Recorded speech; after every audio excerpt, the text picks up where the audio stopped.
OK, finalement, ce qu'on veut faire, c'est de regarder CP moins CV.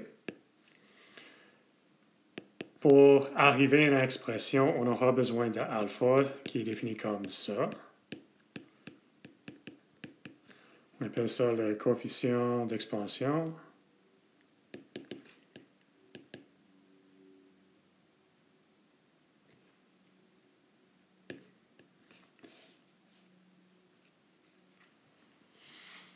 Ça montre la dépendance de volume avec température. Donc, pour un gaz parfait, on peut le calculer facilement et vous le ferez. Pour un gaz van der Waals, vous pouvez le calculer. Pour un gaz Dioichi, vous pourrez le calculer. Mais en général, c'est une propriété à un gaz particulier qui est tabulé dans un livre.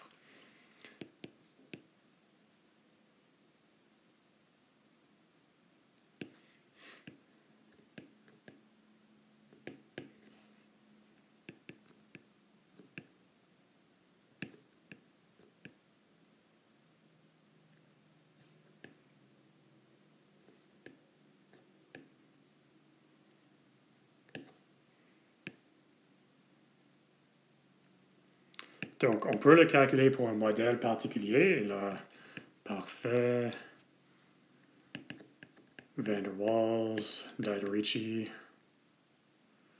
Mais ça, ce sont tous des modèles. Donc, ici, on veut préciser que c'est une propriété physique mesurable d'une substance particulière. Donc, on garde ça comme variable.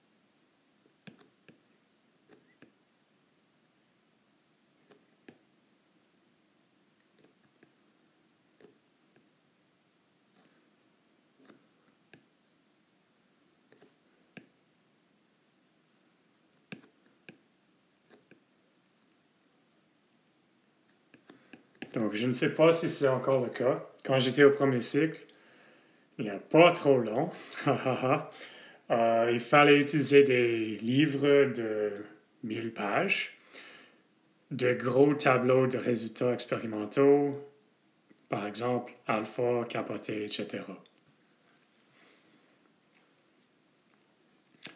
OK.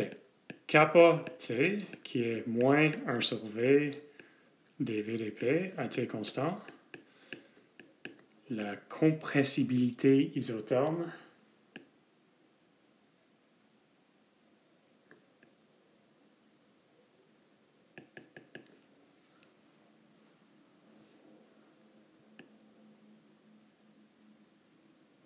C'est la même histoire, mais la dépendance de V sur P, ou, autrement dit, la dépendance de P sur V. Pourquoi est-ce qu'elle porte une signe négative? Parce que V et P sont toujours en relation inverse.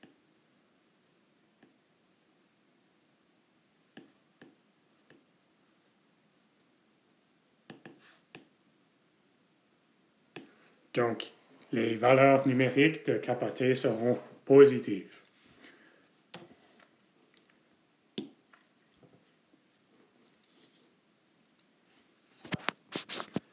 OK, donc ici, on fera des calculs avec des dérivées partielles utilisant nos deux règles. Donc, on commence avec U comme fonction de T et V.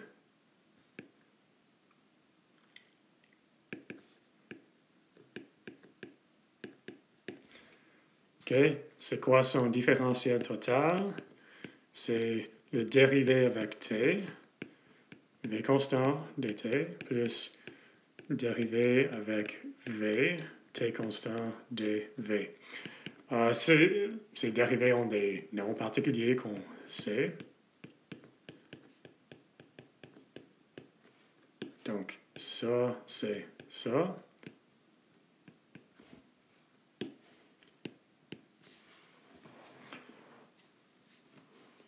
Bon, donc, je vous dis qu'on veut calculer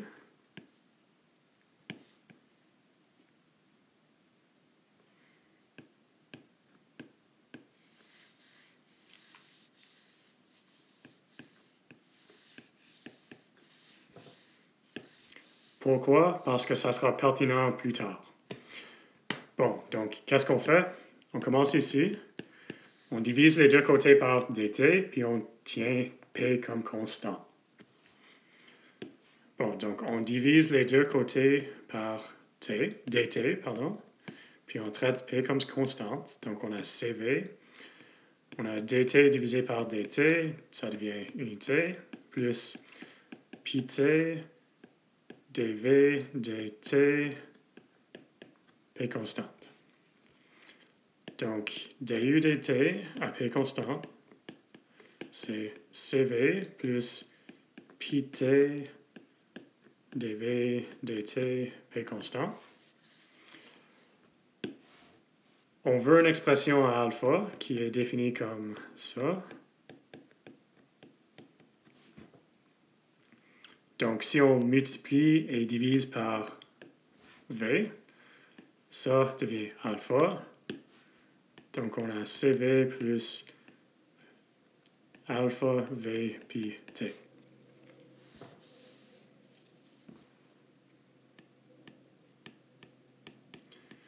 Si vous n'êtes pas à l'aise avec ce développement-là, n'hésitez pas, vous aurez beaucoup de pratique.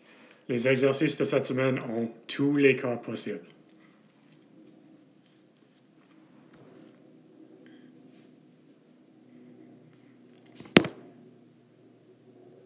OK, on fera plus ou moins la même chose pour h. Donc, h, fonction de t et p. Donc, dh, c'est le dérivé comme ça.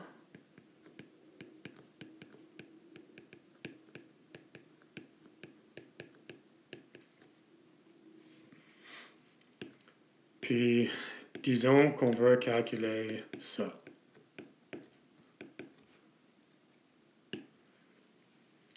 Qu'est-ce qu'on fait? On divise les deux côtés par dt et on tient v constant. Donc, on a dh dt, v constant, c'est dh dt, p constant, dt divisé par dt, unité, plus dh dp, t constant, dp, dt, v constant.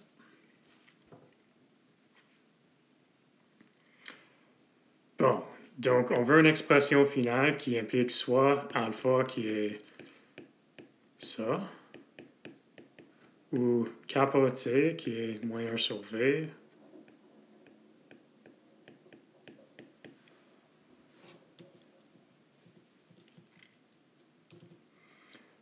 Mais on n'a pas ça, on a dp dt. On pourra avoir une troisième variable qu'on appellera quelque chose qui est dp dt avec constant multiplié par quelque chose. Mais à cause que pv et t sont reliés, ça dépendra directement sur alpha et kappa t. Comment? Donc, on va utiliser la règle cyclique.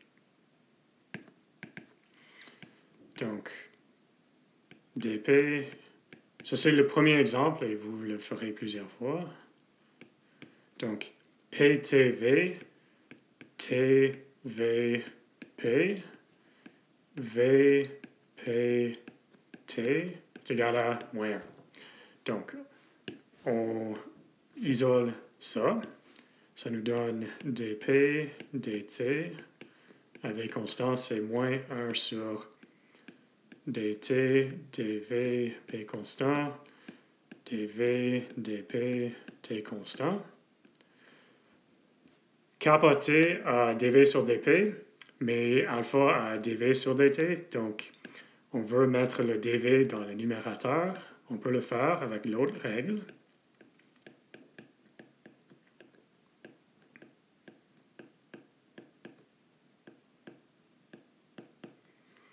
Puis finalement, il faut multiplier par 1 sur v. Et 1 sur v sur 1 sur v est l'unité. On a un signe négatif qu'on va mettre dans le dénominateur. Puis dans le numérateur, qu'est-ce qu'on a? On a alpha, le dénominateur, on a kappa t.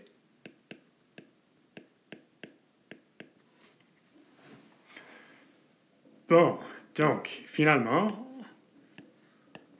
on n'a que dH dt avec constant.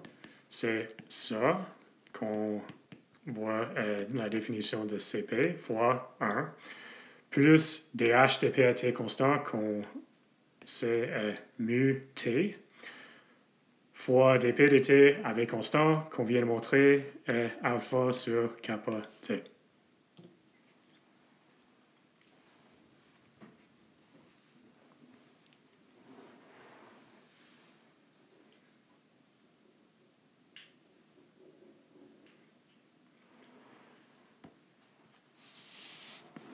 OK, s'il y a une simplification de plus, ou une autre façon de l'écrire, en utilisant les définitions de mu t, qui était quoi? dH dp à t constante, puis mu, qui est défini comme dt dp à h constante. Donc là, on a h, t et p. Ici, on a h, t et p. On va utiliser un règle cyclique encore une fois. Donc, h, p, on veut l'avoir de la bonne façon.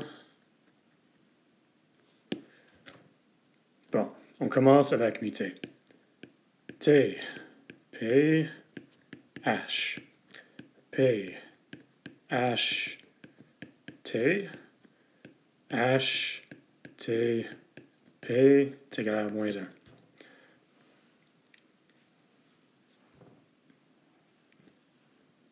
Bon, donc on peut identifier ces trois choses.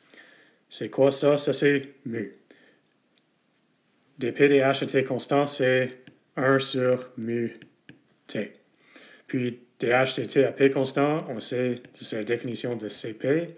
Le produit est égal à moins 1. Donc, mu Cp divisé par mu t est égal à moins 1. Autrement dit, mu t, c'est moins mu Cp.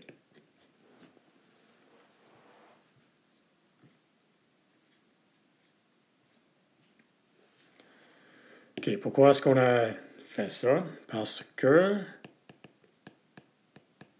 ce qu'on vient de calculer à la dernière acétate, c'était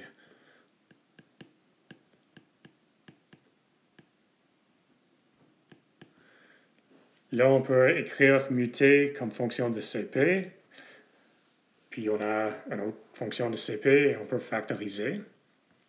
Donc ça devient Cp moins Cp mu alpha sur kappa t.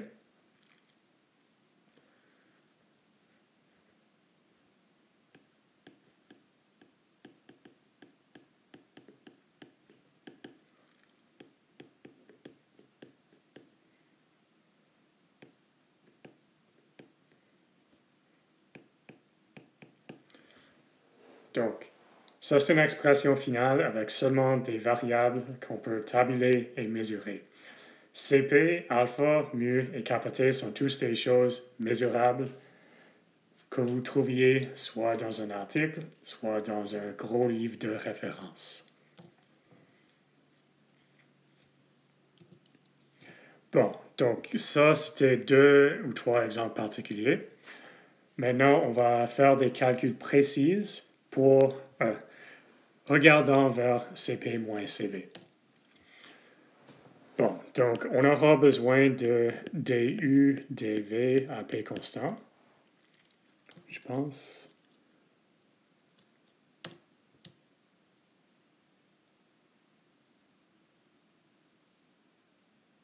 Non, pour Cp moins Cv, on n'a pas besoin. On le fera quand même parce que ça suit un peu ce qu'on vient de faire. C'est plus facile que celui qu'on vient de faire. Bon, U fonction t et v. du, cv, on va le faire au complet. du, dt, v constant, dt, plus du, dv, t constant, dv. Vous savez que ça c'est cv, puis ça c'est pi t. Ensuite, on divise les deux côtés par dV, on tient P constante.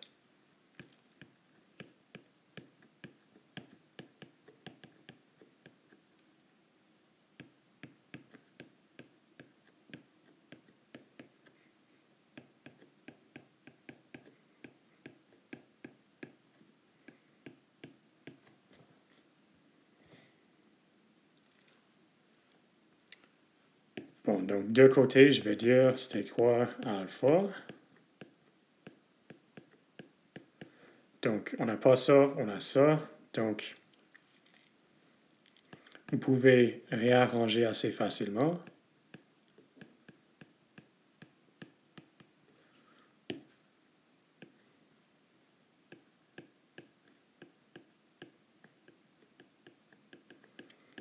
CV divisé par alpha V plus pi t.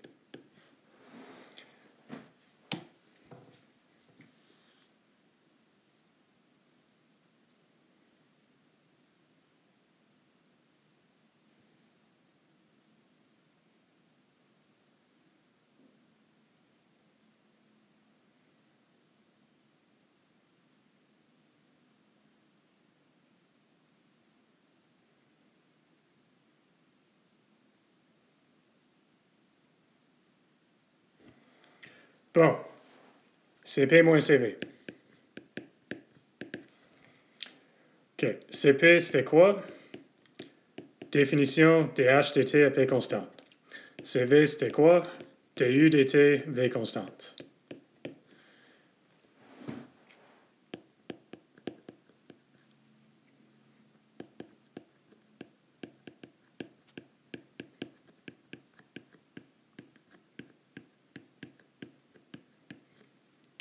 OK. H, c'est U plus PV, définition. Donc, on peut réécrire le premier terme comme du dt à P constante plus des pressions fois volume T à P constante, puis ça ne change pas. Bon. On réécrit ça pour l'instant. OK, donc il y a deux termes ici parce qu'il y a un produit. Donc on a V fois des PDT à P constant plus P fois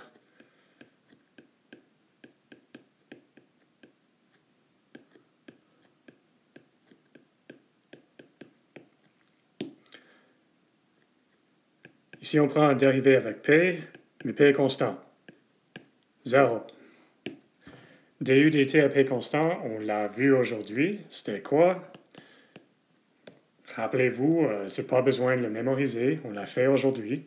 C'est CV plus alpha V pi T.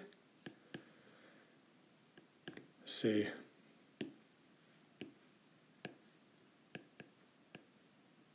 tout ça.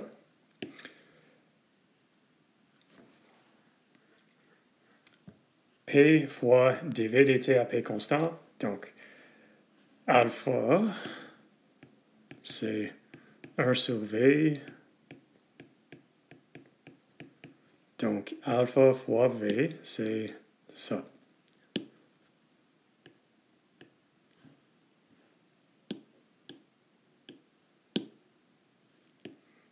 C'est P fois alpha V.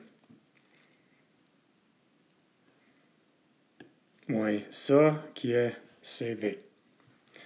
Donc, on a un CV, puis on a un moins CV. Donc, ça devient alpha V, pression plus pi T. Est-ce que ça fait du sens? Pression et pression interne, on porte les mêmes unités. Donc, on peut les additionner et les unités seront cohérentes.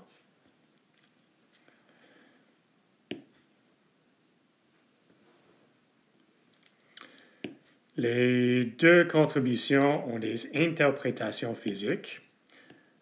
Alpha PV représente le travail pour repousser l'atmosphère. Puis le alpha PTV, c'est un montant d'énergie encore. C'est une mesure, c'est pas exact, mais c'est une approximation au travail nécessaire pour séparer les molécules.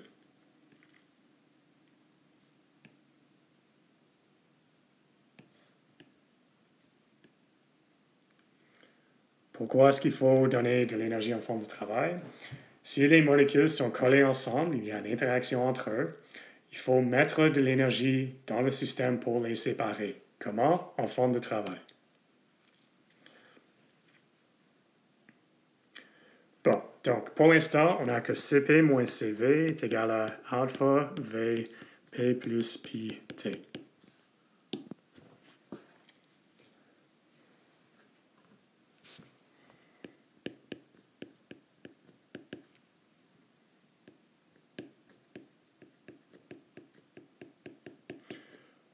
Au chapitre 4, il y a des résultats à faire avant, donc on ne le fera pas aujourd'hui. On verra que Pt est égal à T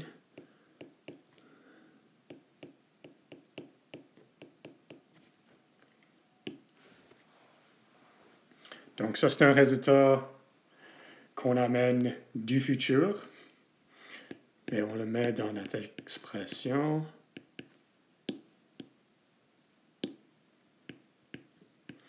P plus, on remplace Pt par T dP dt V constant moins P. Au revoir.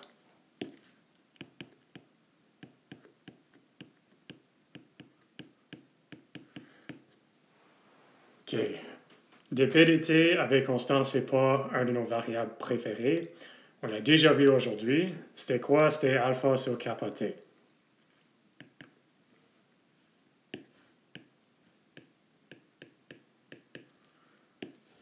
Donc, ça c'est alpha t, alpha sur kappa t. Donc, l'expression finale que vous trouverez dans le texte.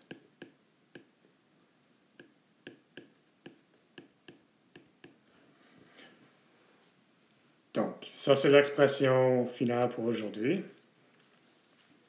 C'est une expression bizarre, mais définie seulement par nos variables qui décrivent l'état du système.